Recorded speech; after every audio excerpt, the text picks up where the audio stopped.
Bismillahirrahmanirrahim. Assalamualaikum warahmatullahi wabarakatuh. Selamat pagi anak-anak. Mudah-mudahan kalian tetap sehat, tetap semangat walau belajar di rumah. Kalian harus tetap menjaga kesehatan, selalu ingat bahwa COVID-19 harus disikapi dengan hati-hati. Ketika keluar rumah, pakai masker, selalu cuci tangan dengan sabun.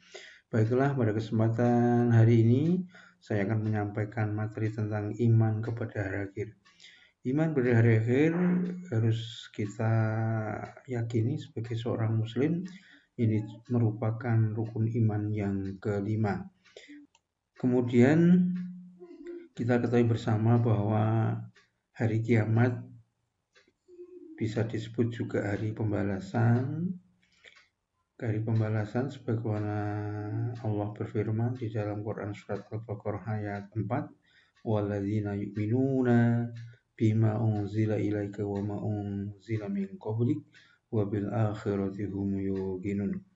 Ketika kita mengimani hari akhir, itu sebenarnya adalah kita itu sebagai orang yang bertakwa. Jadi ciri orang yang bertakwa adalah salah satunya harus beriman kepada hari akhir. Kemudian di dalam Al-Quran hari akhir itu ada dua macam.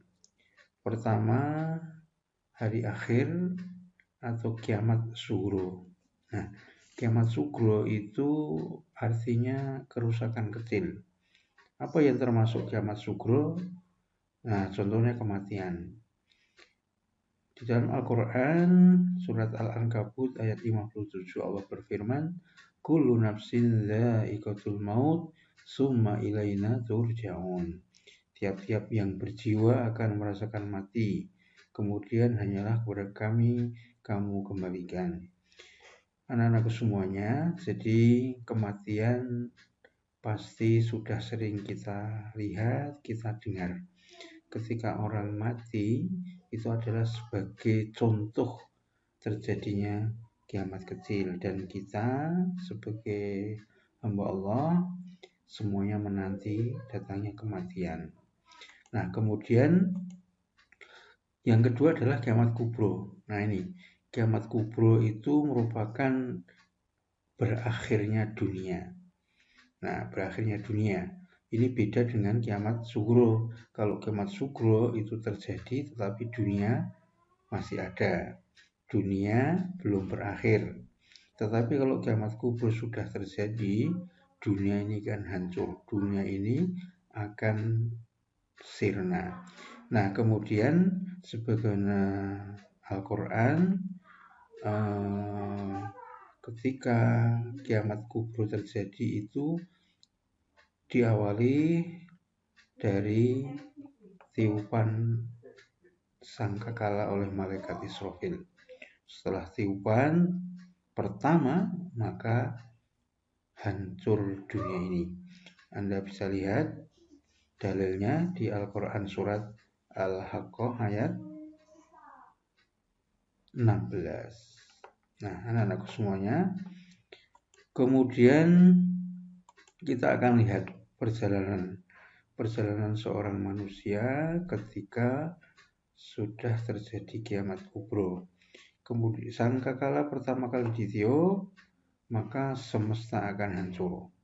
Nah, ketika dunia ini akan hancur, kemudian dunia ini akan rata dengan tanah, lengang, tidak ada kehidupan, ya kurang lebih 40 tahun. 40 tahun itu dunia ini akan lengang, sepi. Nah, kemudian setelah 40 tahun, malaikat Israfil tadi akan meniup sangkakala yang kedua kalinya. Nah, ketika malaikat meniup sangkakala yang kedua kalinya, tibalah saatnya hari kebangkitan, Yaumul Ba'ats. Allah membangkitkan manusia yang mati ketika kiamat kubro. Nah, di mana manusia ketika mati, ketika kiamat itu, disitulah dia akan bangkit. Nah, ketika sebelum adanya hari kebangkitan, Allah akan menurunkan hujan, tapi hujannya bukan hujan air, tetapi ini hujan mani, di mana ketika hujan mani yang hidup itu bukan tumbuh-tumbuhan, tetapi yang hidup adalah manusia. Nah, ketika sudah dibangkitkan, maka seluruh manusia yang bangkit tadi kemudian dikumpulkan oleh Allah di padang mahsyar. Di padang mahsyar. Padang mahsyar itu ya suatu tempat yang sangat luas sekali. Nah, kemudian setelah dikumpulkan di padang mahsyar, tibalah saatnya yaumul hisab, yaitu yaumul hisab di mana amal-amal manusia di dunia itu dihisab, dihitung, ditimbang mana yang lebih baik amalnya. Nah, kemudian setelah yaumul hisab, kemudian yaumul mizan, tibalah saatnya Allah membalas. Balasannya hanya dua, yaitu surga atau neraka. Nah, kemudian kita akan sedikit melihat gambarannya surga dan neraka. Surga itu sebagaimana Allah janjikan di dalam Al-Quran, surga itu adalah tempat yang penuh dengan berbagai kenikmatan. Ini hanya dikhususkan untuk orang-orang yang bertakwa. Kalian pengen dah ini masuk surga? Saya yakin semua pengen masuk surga ya. Nah, neraka itu merupakan tempat yang penuh dengan siksa dan kehinaan. Allah menyediakan tempat ini untuk orang-orang yang durhaka. Nah, kita tidak tahu ini kita akan ke surga atau neraka, tetapi kita bisa berusaha. Sejak hari ini kita bisa berusaha mau milih masuk surga atau masuk neraka. Ya, ini dasarnya Al-Imran ayat 131, 133. Dan peliharalah dirimu dari api neraka yang disediakan untuk orang kafir. Dan taatilah Allah dan Rasul supaya kamu diberi rahmat. Bersegeralah kamu kepada ampunan Tuhanmu dan kepada surga ini. Surga yang luasnya seluas langit dan bumi yang disediakan untuk orang-orang yang bertakwa. Neraka disediakan untuk orang-orang yang kafir, yang kufur. Nah, anak-anakku semuanya, ketika kita sudah mempelajari iman kepada hari akhir, bagaimana seharusnya kita berperilaku. Nah, di sini saya akan menjelaskan sedikit tentang bagaimana perilaku sikap kita sebagai pencerminan iman pada hari akhir.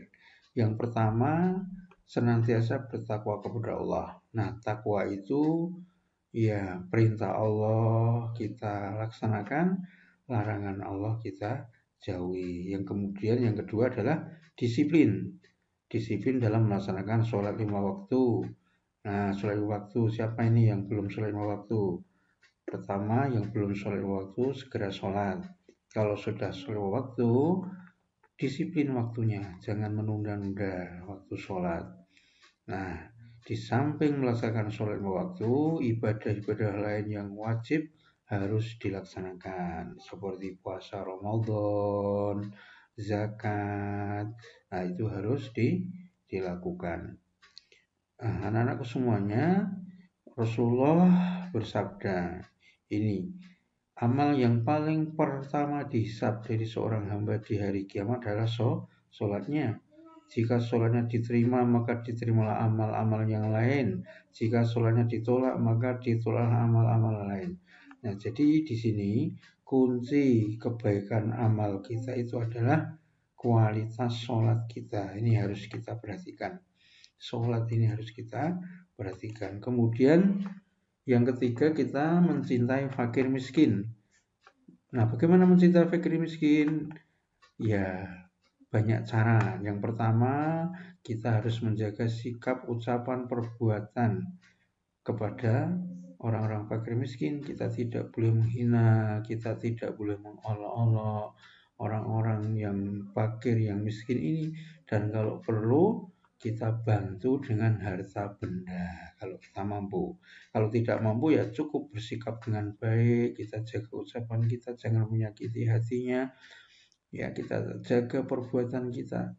Nah, anak-anakku semuanya kalau ingin masuk surga, perhatikan sabda Rasulullah.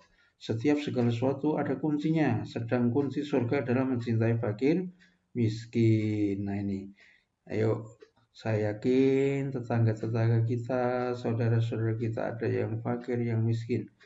Ketika kalian punya kelebihan harta, ketika kalian dilebihkan rezekinya oleh Allah, cintailah fakir miskin, berikan. Nah, sekedar apalah yang menurut mereka butuhkan. Kemudian yang keempat, mencintai, ya ini, menyantuni, memelihara, mengasuh, mendidik anak-anak yatim. Anak-anak yatim ya, anak-anak yatim harus kita kasihi, harus kita bantu, kasihan ya. Kemudian yang kelima, kita harus berperilaku baik terhadap tetangga, menghormati tamu, bertutur kata yang baik-baik. Kalau tidak bisa berkata baik, diam. Nah, kita pasti punya tetangga, ya. Tetangga kita hormati.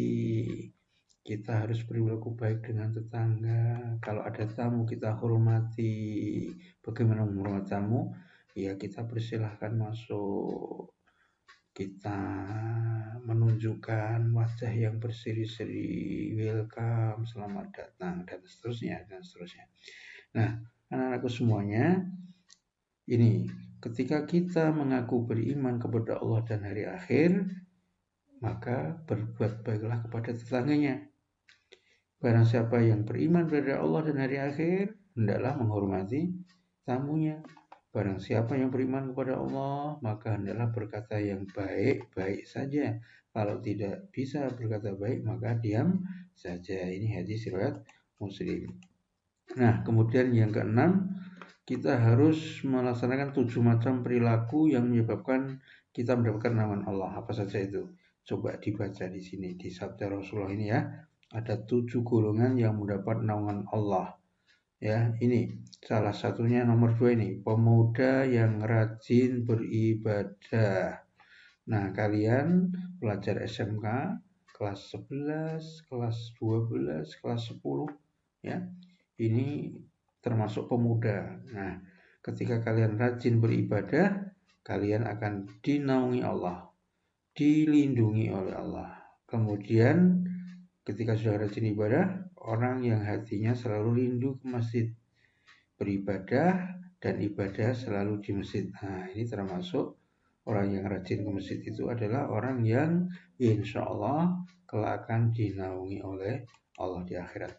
Anak-anak semuanya, kemudian di sini akan saya jelaskan tentang hikmah beriman dari akhir. Ketika kita mengimani hari akhir, pertama yang kita dapatkan apa? Memperkuat keyakinan bahwa Allah itu Maha Kuasa, Maha Adil. Ya, karena hari kiamat itu hanya Allah yang tahu kejadiannya. Ketika Allah menghancurkan dunia, tidak ada yang bisa mencegah, tidak ada yang bisa menghindar. Ini Maha Kuasanya Allah. Kemudian yang kedua, memberikan dorongan untuk bersikap, berperilaku yang terpuji, akhlakul karimah, dan kita berusaha menjauhkan diri dari sikap tercela atau akhlakul masmumah. Nah, kemudian mendorong kita untuk optimis, tawakal, dan sabar. Meskipun hidup di dunia ini penuh dengan kemalangan, penuh dengan penderitaan, kesedihan, kita harus tetap optimis ya. Kita tetap optimis karena apa? Kita hidup di dunia itu pasti akan dicoba oleh Allah. Sebagaimana Al-Qur'an ini surat Al-Baqarah ayat 155 bahwasanya kita itu akan dicoba oleh Allah. Nah, cobaan Allah ini harus kita sikapi dengan optimis, tawakal, dan sabar. Demikian anak yang bisa saya jelaskan tentang iman pada akhir. Selamat belajar, selamat mempelajari iman pada akhir ini. Sukses selalu. Terima kasih. Assalamualaikum warahmatullahi wabarakatuh.